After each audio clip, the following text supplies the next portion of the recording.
hard though. That's the hard thing, Yeah. because particularly in health and healthcare, there's so much information out there.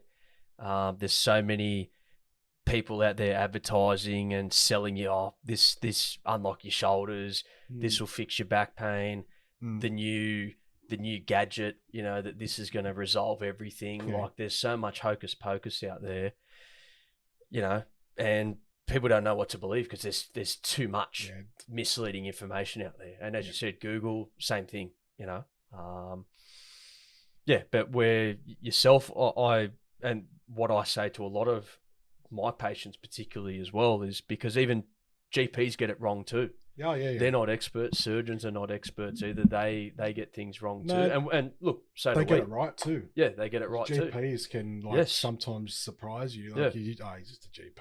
He doesn't get, like, no. There are some out there that are like, why isn't your professor prescribed you this? I don't know. That's it. Isn't he higher grade than you? Yeah. I don't understand why. And there's always those that will go above and beyond to try and get you the right care and help. But then, there's also a lot that don't care, and people take their word as gospel, where they could have had something, if they seeked other advice or maybe dug a little bit further, they could have resolved something many, many months or years before it turned into other sort of chronic conditions. And we're treating a lot of other factors with it as well. So well, I think you put all that sort of together,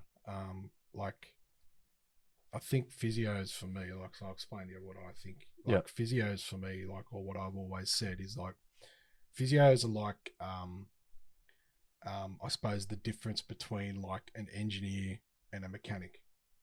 So an engineer may be able to draw all how it's supposed to work and understand how it's supposed to work. It's just generic terms. You don't get upset if you're an engineer. But like for me, like a mechanic actually is, he's doing the oil change. He's changing the fluid in the car. He's actually undoing the bolts and dropping the clutch and doing all this stuff. Whereas an engineer might know how to do it, or he's designed it, but he doesn't necessarily ever works in a mechanic shop and takes it apart.